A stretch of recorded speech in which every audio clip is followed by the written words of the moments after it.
Alhamdulillah kita berada di bulan yang dimuliakan oleh Allah Subhanahu wa taala, langsung bersamaan Dzulqa'dah, Dzulhijjah, itu 2 bulan yang dimuliakan.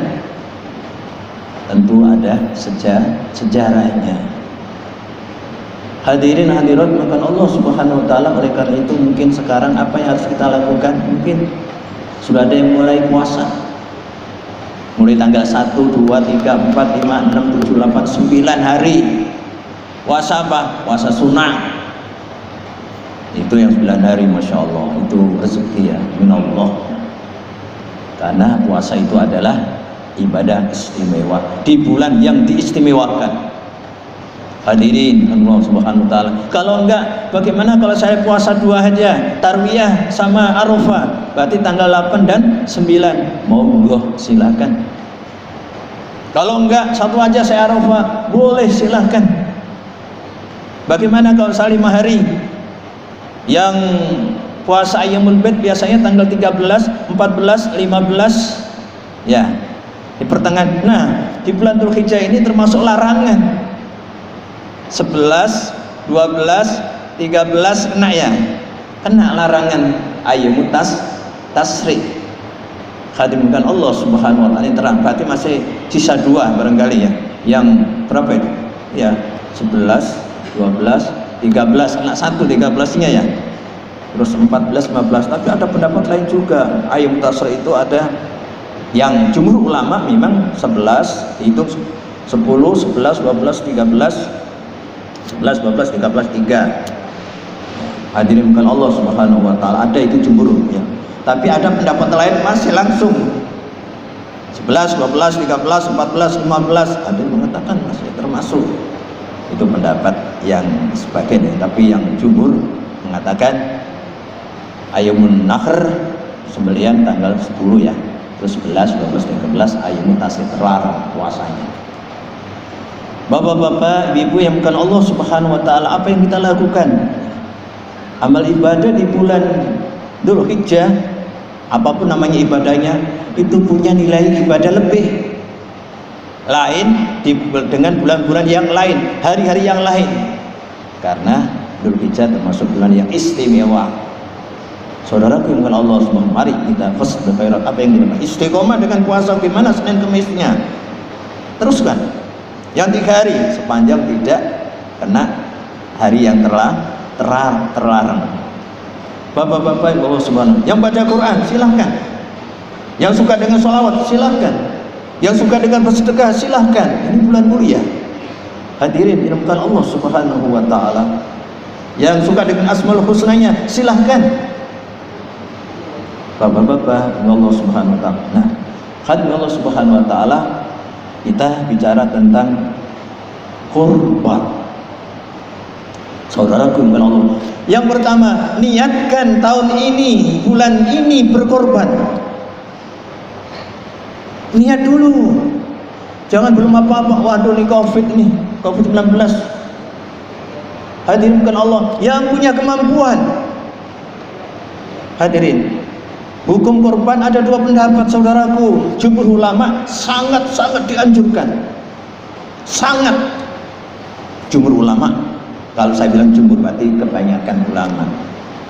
Tapi ada sebagian wajib hukumnya bagi yang mampu. Kalau wajib, yang tidak melakukan berkorban dosa dan tidak termasuk orang yang bersyukur. Niatkan walaupun Covid-19. Saudaraku yang bukan Allah Subhanahu wa taala. Bapak-bapak Allah Subhanahu, lagi-lagi nanti Allah yang mutlak, yang berkehendak Allah, yang berkuasa Allah. Manusia tinggal berlindung dan mohon kepada Allah Subhanahu wa ta'ala. La haula wala quwwata illa billah. Kita tidak bisa melakukan suatu ibadah atau amal soleh tanpa pertolongan Allah Subhanahu wa ta'ala. Kita ambil yang jumhur ulama sangat dianjurkan. Sunnah hukumnya terbagi. Ada sunnah ain, ada sunnah kifayah. Saudaraku yang bukan Allah Subhanahu wa ta'ala, apa itu sunnah ain? Umpama dalam satu rumah tangga itu ada 7 orang. Kalau sunnah ain berarti masing-masing dituntut untuk berkorban sunnah ya, hukum sunnah, tahu sendiri sunnah, mendapatkan pahala. Hadirin Allah subhanahu, masing-masing berarti dituntut. Ini kalau sunnah ain, dituntut hukumnya sunnah, bukan wajib. 7 orang di rumah umpama, hadirin Allah, berarti masing-masing korban, masing-masing kambing satu. Itu kalau sunnah ain.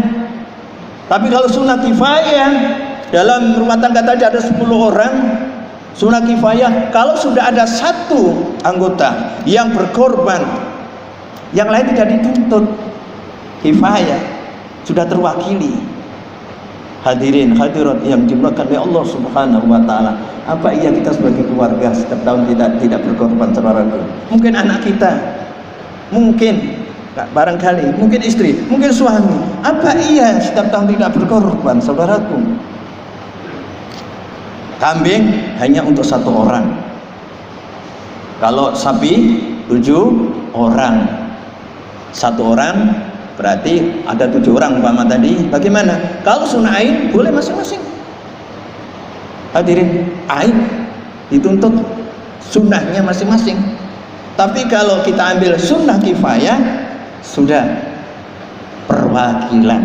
Tapi kambing tetap 1 orang, tidak bisa atas nama 5 orang, 6 orang, tidak bisa 1 orang.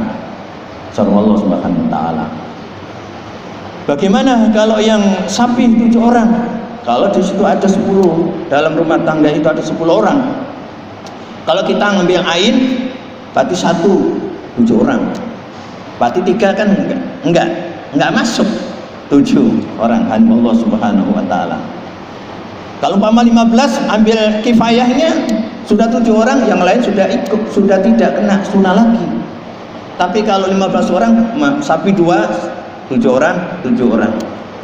Persoalannya Allah Subhanahu wa taala, boleh enggak kita 1 kambing dan saya berkorban atas nama saya umpama Zainuddin dan keluarga, ini dapat pahala doanya.